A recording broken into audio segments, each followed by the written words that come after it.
Olivia Harms, what's up? Hey, how's it going? I'm great. So we just met officially just right Yeah, now. nice But to I'm meet you. excited because you seem to be in, kind of revitalizing some old country vibes in your music. So it's really exciting to get you on and let's talk about that.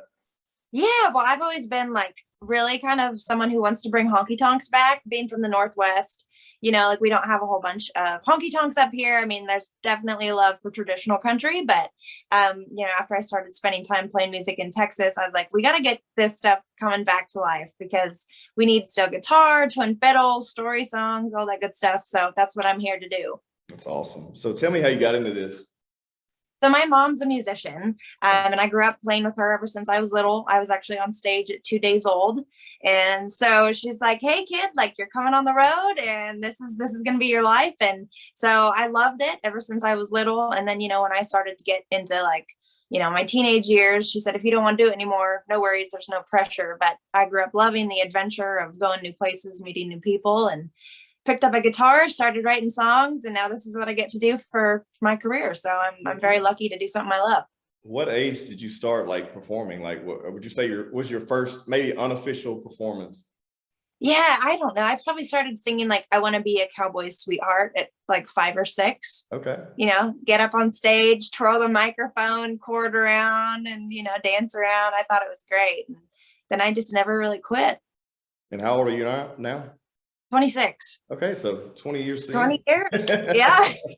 No, that's great. Well, yeah, I mean, so tell me, like stylistically, for those who are listening or watching, who may not even, entertain a lot of country music, which a lot of people don't, which Right. I encourage anyone to always try anything out audio wise, like take it in and see, Yeah. digest it from there.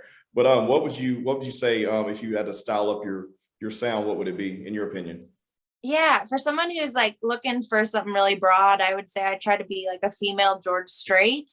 But if kind of Texas red dirt music, I really dig like Kylie Frey, Flatland Calvary, Cody Johnson. I mean, like some of that more earthy stuff. I listen to a lot of bluegrass and folk Americana music too. I try to just mix it into one big pot and take the things I like and take the stories that I like or that I've lived and I relate to, and hopefully along the way somebody listens to it and they say, "Oh yeah, I feel that." Heck yeah. Well, you're doing, and so you're songwriting too. Are you writing all of your music is out on your new album right now? Did you write all that? Yeah. Okay. Yeah, I actually spent like 3 or 4 years commuting back and forth to Nashville. And I lived there part time for a while and did the Nashville thing. Lots of songwriting, was signed to BMI with a publishing deal and did all that.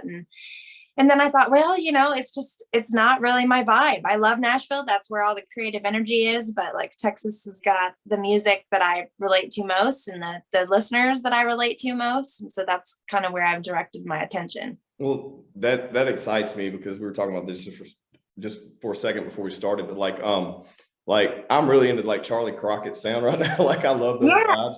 I love the old honky tonk. Bringing that back into music, and then I feel like revitalizing like the '60s and '70s era of country, but like modernizing that sound. It's Right. really, I see you're doing the same type of stylistic matchup, and it's fun. You know what I mean? Right. Yeah. I mean, you got to bring the old stuff back. There's a reason that it's lived on for so long.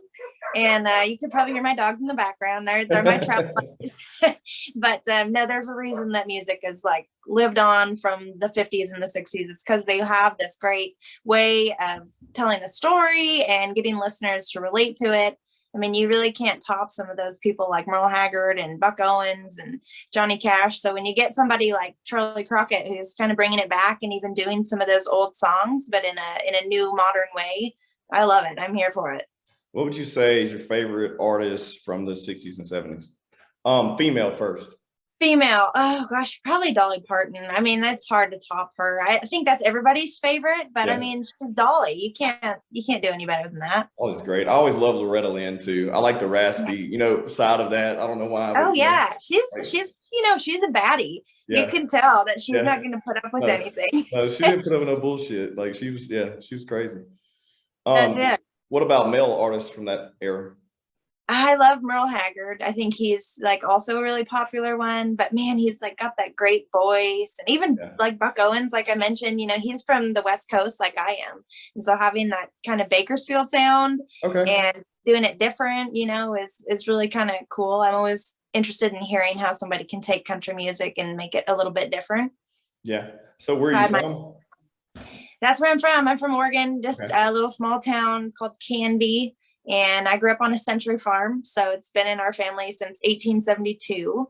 We still run cows and have grass hay and do all that. So I'm a farm girl at heart. But now I live in my trailer and drive around. I have like this old house in Prineville that I live in. Prineville is another really small town, but I figure it's a storage unit and I can come and go when I need to and live in my trailer the rest of the time. Well, no, it's always great too to see someone like it's like you're true to the brand, right? Like country at heart. Like this is not manifested or created. Like you are the definition of country, right? Right, good or bad. I don't know how else to be. So here I am. So are you I have to bring this up because people always like I had a few comments and messages about like the show Yellowstone. Yeah. You a Yellowstone fan? I do watch it. Yeah, I enjoy it, but I also like watching how they Hollywood ranching, because we have cows. And like that's there's why I brought one. it up because you know the real life. So I wanted to bring There's one that I just was like, I couldn't take it. I almost had to shut it off. There was one scene in like season 2 or 3, and it's like where the helicopter dumps a whole bunch of alfalfa into a field and kills like 300 cows. And I was like, there'd have to be so much alfalfa. Like, there's no way that all those cows would bloat from like a helicopter load of alfalfa. I forgot about that. Yeah. Yeah, that was like a little over the top for me, but. So you have a new single out right now, right? I do. Yeah. It's my first Texas Red Dirt single. And so I'm excited to see how it does. And that is it Neon Blue? Neon Blue. Yeah. Look at me doing my homework. What's that? I said, look at me doing my homework. I know I'm impressed. You got it down. You're hired. No, I liked it. I mean, what's your take on it in your words, that song? Well, it's kind of inspired like from being in a small town, like you don't really realize how small your town is until you turn 21. At least that was like my case. I was like, oh, this place is really small, because you go out to a bar on a Friday or Saturday, there's only like 2 options. One is like, okay. And then the second one is a complete dive. And so if somebody breaks up in town and they're going out, you're like, well, we can't go to the nice bar because we know they're going to be there. So the girls are going to have to head to the crappy bar and make the best of it and just still have a good time. So that's kind of how it was inspired. And I've heard a lot of people that are like, yeah, or like, we only have 1 bar. So if there's a breakup, you just got to drink at home, I guess. Yeah. How small is the town you grew up in? It's about 8,000 people. Okay. So, I mean, it's not tiny, but it's still a small town. Yeah, I grew up in a really small town too. It's always interesting it's always exciting to see people grow out of that, because you think about it, and nothing against these people, because I mean, most of my family are still there. But when you're in a small town, everyone knows everything about everyone, and they're all trapped in this box, and they won't take any outside perspective. But once you get out of there, it's like you're able to go and bring all this culture back. You know what I mean? Go around and experience these things, and then come back and kind of talk to or influence these people who may not want to get out of their box. You know what I mean? I've noticed that about that. Exactly. I mean, there's a few Fridays or Saturdays that I'll be home and not traveling or playing, and I'll go out to the bar, and it's like nothing against it. Like you say, that's their choice, and I'm happy they're thrilled with their life, but it's like the same folks at the bar every Friday and Saturday, and they're still there just marinating over the same problems they've been having for the last 5 years. Yeah. So everybody takes all kinds of kinds. So it's good. So what's your year looking like on the road? Are you touring for, you said you're about to head back out. How long are you touring for? I will be in my trailer for about 3 months. So I'm going down through Arizona. I'll leave here in like a week and a half, go down through Arizona. Then I'm in Texas for all of March and April. And then I kind of head up through like, central region of, Colorado, Wyoming, Montana, do some stuff over there. Go back to the Northwest for just a little while to escape the humidity of Texas in the summer. Because I am a Northwest girl at heart. I don't do humidity very well. I don't adapt to it at all. So then I'll go back down, September through November and do Texas again. Nice. Well, you definitely got to give me your schedule. I'd love to come out to one of those shows. Texas, Yeah. Texas is a really good scene for, especially, with your style, you're kind of breaking through on the female. I feel like a lot of males are doing that, but there's not a lot of female artists doing what you're doing currently. You know what I mean? Right. Yeah. I mean, we got to have a couple females in there. I know that it's a little bit harder to get folks to listen and support female artists, but we have to hustle just as hard as the guys do. And so we got some listeners too, right? Hell yeah. Hell yeah. So Maybe I'll make it over to Louisiana. Come on. Yeah. I guess we were the official host of the Hayride here in Shreveport Municipal, where Hank Williams used to play. Elvis, that's where his famous Elvis had left the building term was coined in that building. Actually, I'll be there tonight. Gary Clark Jr. is playing there. I don't know if you're familiar with him. Yeah. Oh, that's cool. So I'm excited about that. But yeah, you got to get over here. Yeah, I would love to. I was in Alabama about a year ago, I guess it was. And it was like down in Gulf Shores and all that area. I loved it. Oh, that you was did like the whole, yeah. Oh, I totally Where did you play down there? Floribama, and then I played at it was with my mom. She got booked at some Red Barn thing in Gulf Shores, and she's like, "Do you want to come along?" And I was like, "Yeah, I will definitely come." It was still like locked down up here in the Northwest, and so she's like, "Well, Alabama's having live music, so we're gonna go down there." So, how long has your mom been singing and playing? She's done it for her whole career. I mean, she probably started in her early 20s, like I did professionally. We've been singing forever. Our family's super musical. But she made a career out of it, had a big run in Nashville, was signed by Jimmy Bowen, who's responsible for Reba and Garth Brooks and George Strait and all these people, and had a couple singles out, and then just kind of ran into that bad luck that a lot of artists get of just not being in the right place at the right time sometimes. Yeah, no, it happens. It happens a lot. Are you guys thinking about collaborating, doing something together? We've done some shows in the past, but we both have our separate styles, and I definitely get a lot of influence from her, but we're not the Judds, Yeah, no, so I get it. Yeah. We love singing together. We have a great time. She's like my best friend, and I definitely love playing together and doing the family harmony thing when we can do that. But as far as doing a lot of projects or touring together, we don't do that as much. I got you. Well, tell me about you outside of the music.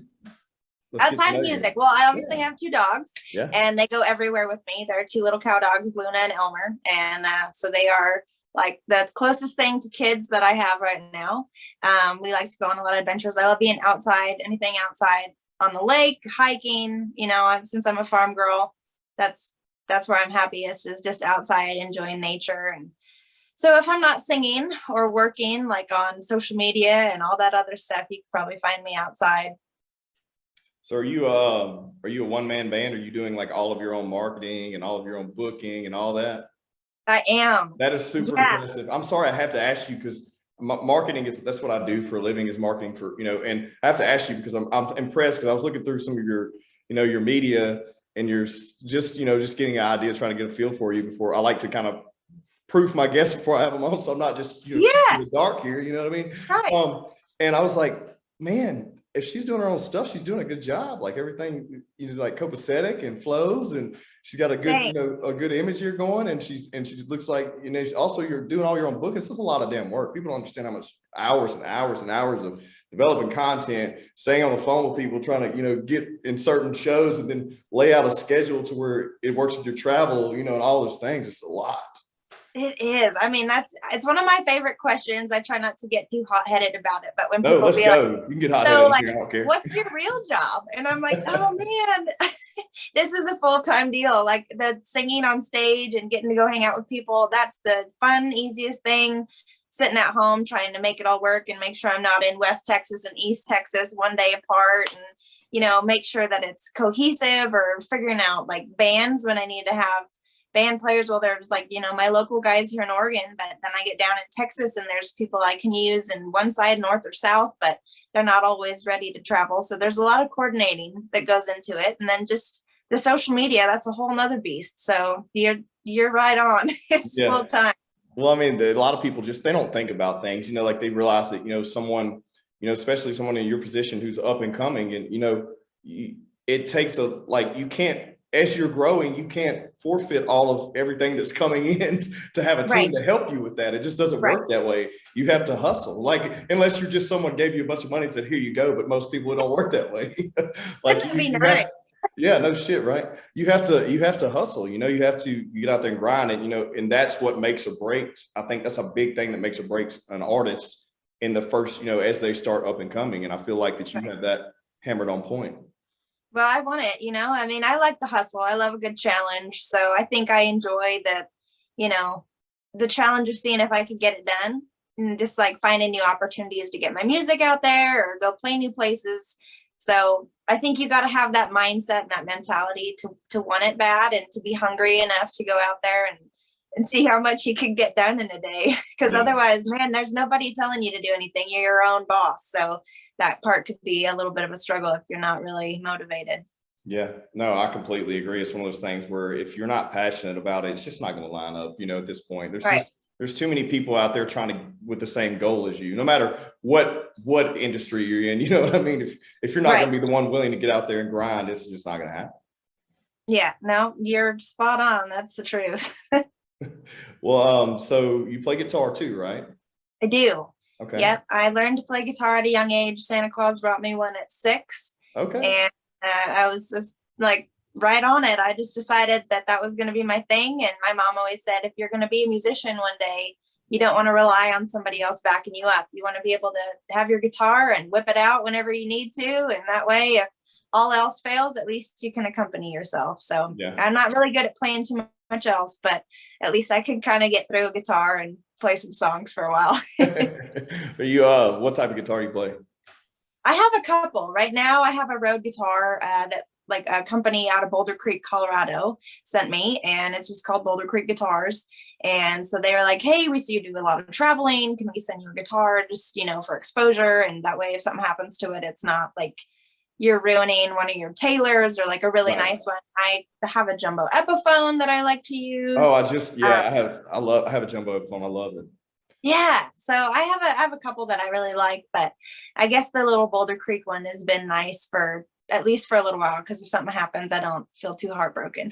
Yeah, heck yeah. I grew up playing a little bit and was self-taught. My family, they all played, and my grandmother sang in church and we all would play together, but I've never done much with it. You know what I mean? I have a handful of guitars that don't hardly get played. Right now there's a few hanging on the wall in here actually, but it's just one of those things where I feel like if I devoted, you know, time to it, I would do it. But at the same time, I have other, you know, goals at this point. Let someone who's better at it like you do it. Well, that's okay. I always tell people I need listeners. Without listeners, I would be out of a job. So Yeah.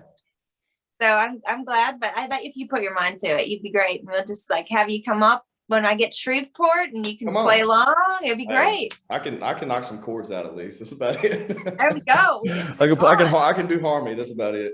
Well, what gives you the what gives you the basically the motivation to write, or, you know, or how do you find that? Because I know a lot of people struggle with that, even if they hit a wall, you know, whether an artist or someone, you know, just creating. In your case, it's music, but someone else's case, it may be content. You know what I mean? Right. I get the most inspiration from just living, or like from listening to my friends or family. Like that's where I get a lot of song inspiration from, is from my own experiences. Because anything I write, I want it to be authentic and relatable. And I think the best way for me to make that happen is for it to be something that I know well or that I've lived. Because I could write about skateboarding. I could write a song about it, Yeah. but I'd probably use all the wrong terms and someone would listen to it like, she don't know what the heck she's talking about. So for it to be relatable, I think I need to live it and like have it touch me, or like, you know, that's how I get the most inspiration out of it. And then as far as like staying motivated, I've just always felt like music has been there for me, you know, like whether you're happy or sad, like there's always your go-to song for any event in life. And you feel like it gives you comfort or amps you up to go out, whatever it is. And so I strive to make sure that I can like maybe write a song or two that's going to do that for someone else. Even if it's 5 people, I've done my job. I just want my music to be there for someone else, like other music's been there for me. No, that's a great way to look at it too. I mean, I've always like appreciate people who write and play their own music. There's so many artists out there that have made it and been so big, but they don't even write their own music. And look, they're still great artists, but like when you have someone who writes it, produces it, plays it, performs it. It's just one of those things where it just means so much more, right? Right. Yeah, it's definitely a labor of love at that point. You go through all the steps of, being in a writing room and just sprouting the idea and coming up with the song. And maybe you get it in the first 2-3 hours of writing. Maybe it's one of those things where it takes a couple writers to like get it ironed out and a couple times to get it finished. And then you go to like make a demo and a work tape. And then finally, maybe it gets into production. And then when it's finally finished, you're like, wow, this was a long process, but here it is, like 3 minutes. It's done now. Yeah. Yeah. Are you writing right now? Anything new you working on? Yeah, I've been writing a few things. I mean, that's the thing about being a songwriter is even though you have new music out and I'm like, excited to push my new single and like the music that I have out, my wheels are always turning. And so I've written more songs and I'm like excited for them to come out, but I got to calm down and just push what I got and then make a plan for, maybe in a couple more months, I can put something new out and be excited to push that. Are you testing, like, you do need like test marketing whenever you write a song? Like, I'm sure you do it at home, maybe where you don't have where you're a more comfortable audience who you may, give you real feedback. Right. But are you actually testing it in, some of this touring? Or you throw in some stuff in there to see, do you? Yeah. There's a few new songs that I've been throwing out there. I was just in Dallas just for a weekend. I played some new stuff there. I was at the World Trade Center in Dallas. There's something called the Wessa Market where all like the Western vendors like Wrangler and Stetson, all them go there and people come in and buy it. And so I have a few sponsors like Wrangler and Lucchese. And so I just went and played in their showrooms and gave their buyers some music, and I figured it was a pretty safe place to try some new music out. And so there's a couple I put in there, and then I just played at my hometown bar this last Friday, and it went over pretty well. I tried a new one there, and so it's nice to get feedback, and then you get more comfortable singing the song. You kind of get like more comfortable with where the tempo should be. That way, when you go in and record it, and they say, "Well, what's the BPM?" or like, "What key do you want it to be in?" You've had some time to get comfortable with it and be like, okay, this is where it is. I've tried it high, low, fast, slow. Like this is it. Yeah. I mean, I asked you that too, because a lot of people, you don't hear about those things, right? You only hear about once the new song's out, we're pushing the new song, but you don't hear about all the bumpy road of, trying out one and trying to get it right, perfection. Right. It's kind of like doing comedy, like stand up, like you test jokes in the market you're comfortable in until you figure it out. It's like fine tuning your craft. And the only way to do that is really with the real audience, right? Right. Oh, for sure. I mean, because it's a different vibe. I can play for my family and friends and they can give me their most honest feedback. But at the same time, you got to get comfortable doing the new music. So that way, if I'm up there and then I choke on the words or something, like I can get through it and learn to be like better and get the song down before it's really time for me to go out and push it as a new single. That wouldn't be a very good time for me to be getting used to it. So you said you're on the road. I have to ask you this because I lived in an RV for a while. Honestly, it really didn't have to. It just seemed like an interesting thing for me to do for a year or so. Like, do you set up your own rig? You're comfortable with all that? Put the jack out, level it up, do all the things? Whole thing. My favorite thing.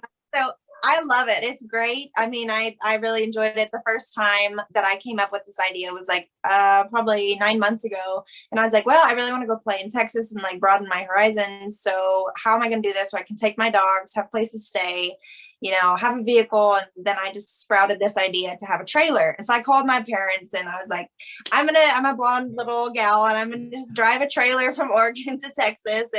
And they're like, okay, like we don't love this idea, we're gonna support you. But sure enough, found the trailer, like got everything all set up, and it was really fun to like go from one trailer park to the next. And like occasionally you have like the old guy that's sitting out there because they don't have much else to do at trailer park.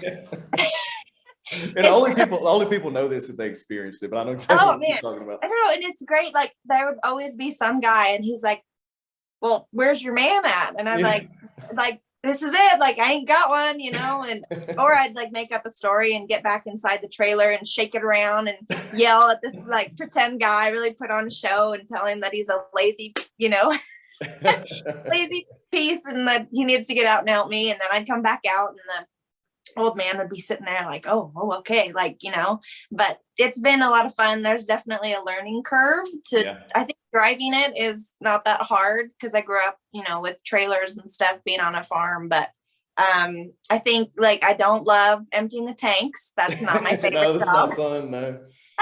Nope, not my favorite. And then sometimes just like getting everything lined up when you're by yourself to hook it up is a little bit challenging because you're like in and out a million times. But you know what? It's not that hard. I figure enough people could do it. So we got it figured out. It is. It's definitely. It's It's very interesting. It's humbling too, right? It's just one of those things where like it's just you and that, and you can kind of move at your own pace. But also, you meet a lot of really nice people in RV parks. Oh yeah, traveling. Like some of the nicest people I've met, doing that. Oh, it's so true. I mean, I was so fortunate that the more I traveled, the more people would be like, "Hey, well, so and so lives over here, and you're going to be traveling through. Why don't you just park at their place?" And so I think like 80% of the time I ended up parking in people's, in front of their yard or their driveway or on their ranch or wherever. And they're just like, okay, here, you got an extension cord. We'll plug you in and you're all set. Yeah, there you go. There you go. So it's great. Well, what else? What's coming? What's coming? Like, what do you have in the pipeline aside from, about to tour? Anything else you're working on? Yeah, I mean, I'm always working on stuff. I'm excited about the single that's out. Be doing some radio tour with that, and then like of course touring through all of Texas. I am like north, south, east, west, like the whole thing. And then just like always, working more to get more things done, bigger tours, all that stuff. But definitely more music coming later in 2022. I have some songs that I've been testing out on the small town folks. Yeah. So like we were talking, I'll get those out or at some point this year. And yeah, that's pretty much it. I mean, music is pretty much all I do except for taking the occasional hike. Yeah. Well, so what are the tour dates? Just because there's a lot of people, a lot of my listeners in this area too, and abroad are in those areas you're about to be touring in, especially Texas. I have a lot of base in Texas. Yeah. So like, when is that tour going to start through Texas? Just so people know, so they can be looking for it. I'll leave Oregon, I think like February 18th. Okay. And then I'll be down in Texas as of like March 1st. So I'm going to weasel my way down there going through Arizona. But then I'm in Fort Worth, Dallas for a while. And then I go down to Houston. Then I'm in San Antonio, kind of go over to Austin, back up to Fort Worth. And I'm in Abilene and Amarillo. So I get around Texas pretty good. I'll be there all of March. All of March. Yeah, all March and all of April. Okay. And then, then into May a little bit. Awesome. Well, yeah. Anything else like that you want to plug maybe before we wrap this thing up? Anybody that may have any questions? Like, well, let's talk. I always like to ask this question because it varies in very different, worlds and industries. Like, any type of like delay of someone maybe wanting to do something they want to do, like they're like follow their passion, they basically follow their dream, or what's holding someone back. Have you ever felt those things when you started doing this?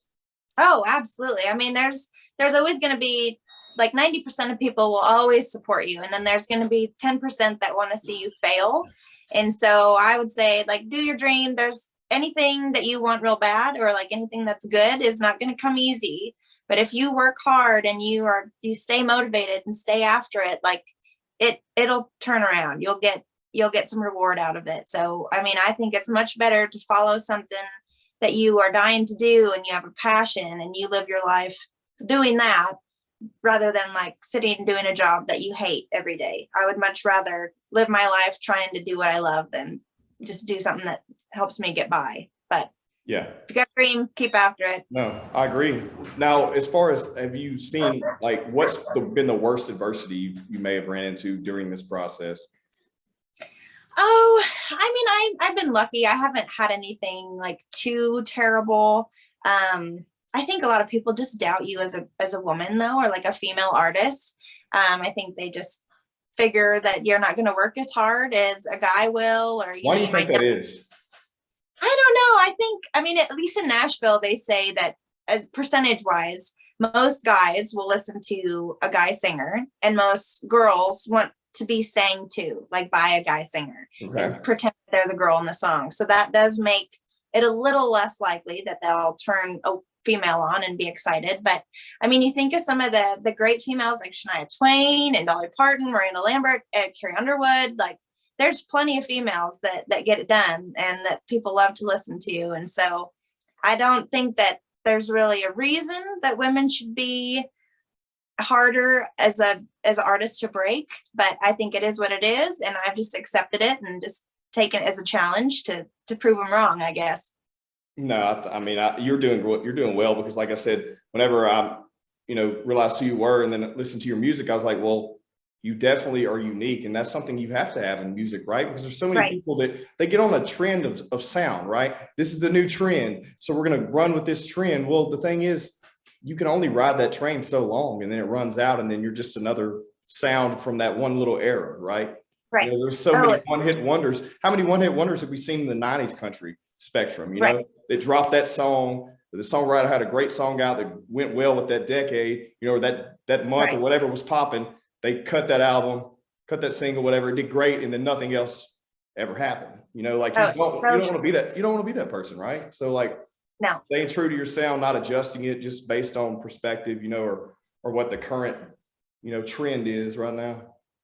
I couldn't agree more. I've had someone, I remember, I think I was at like a county fair or something, and I know I have like a weird little trill or a yip or something I do when I'm singing, and it's something that I totally developed all on my own, but like I've kept it because it's unique, and I've always thought, well, there's enough people that might be able to sound like Carrie Underwood or Shania Twain. They might have like a great powerhouse voice, but if they sound like somebody else, that's amazing, but it's also not a big benefit because there's already people that have filled that.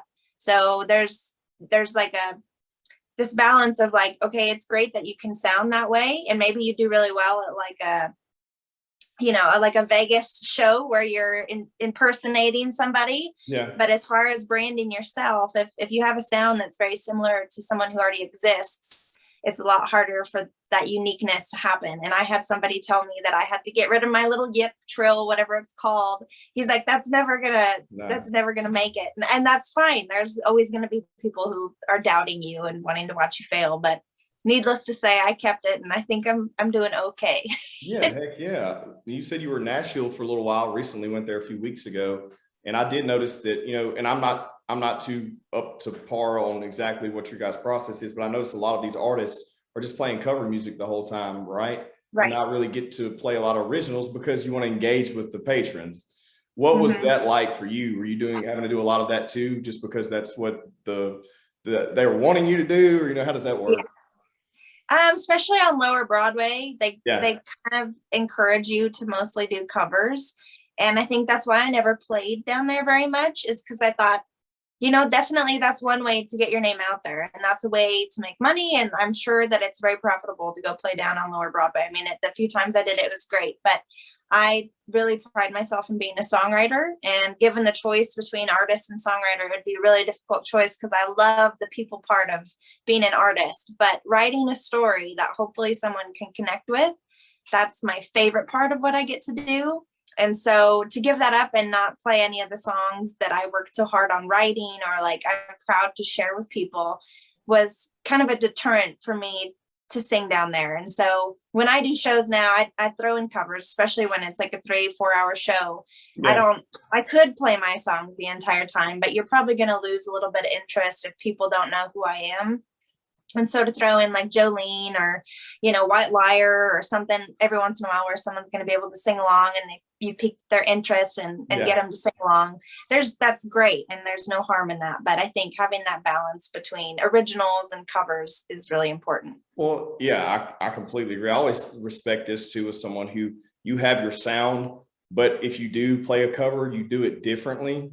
And so you can show your range, right? And it just gives people more, there's just more value at that point. You're like, man, not only does she have her own sound and she sounds great, but she took this song and put her spin on it, right? And that's always exciting too.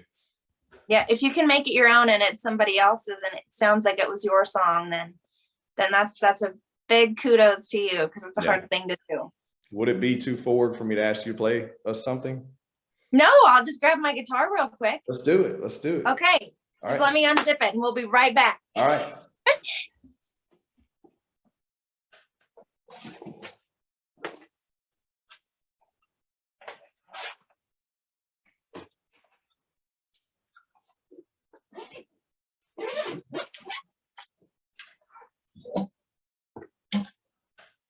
All right. I should have had it ready, but Hey, I wasn't going to ask you, but I was thinking about, we keep talking about all this music and her singing. Yeah. Let's just hear her sing a little bit. Well, what do you want to hear? Do you want to hear? I want to hear whatever you feel like would be the best thing to play for me. Well, let's see here. Should we do the new single? Do it. Let's go. Yeah. All right. So like I told you the story, it's about a small town and going to bars, and sometimes you go to one that's not as great, but if your friends are all there, it's all right. So it's called Neon Blue.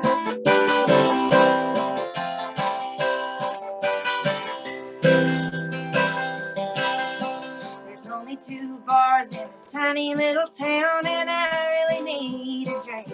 I drove the extra mile hanging with the rougher crowd, cause I know right where you'll be. My friends are all here and the band just took the stage. They've ordered me a beer. Might as well enjoy myself while I'm drinking you away. Make your memory disappear.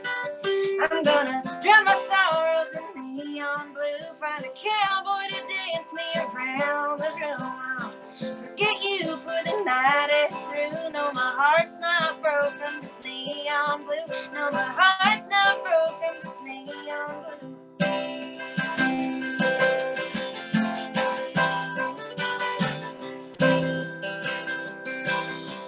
You're probably sitting there thinking, crying over you. Boy, you couldn't be more wrong. Not wasting my time, I got better things to do, and the band just played my song. I'm gonna drown my sorrows in neon blue. Find a cowboy to dance me around the room. Forget you for the night is through. No, my heart's not broken, just neon blue. No, my heart's not broken, just neon blue.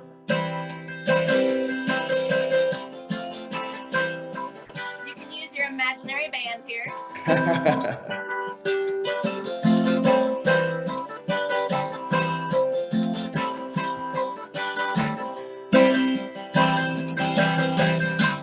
Not saying it didn't hurt when I watched you drive away, but through the cigarette smoke and the sticky floors, I know I'm in a better place.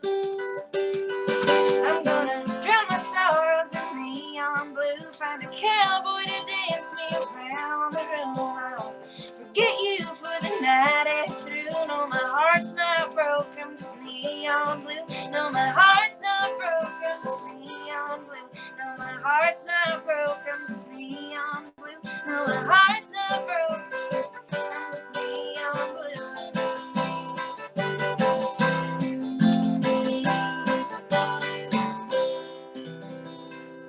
There you go. That was great. That was awesome.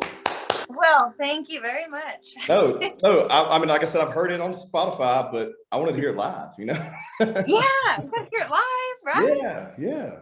I know it. Well, thanks for asking me to play. It's fun. Thank you for entertaining me for a second. You know what I mean? Anytime. Hey, look, I've had fun today. Is there any last words you have or anything you want to plug?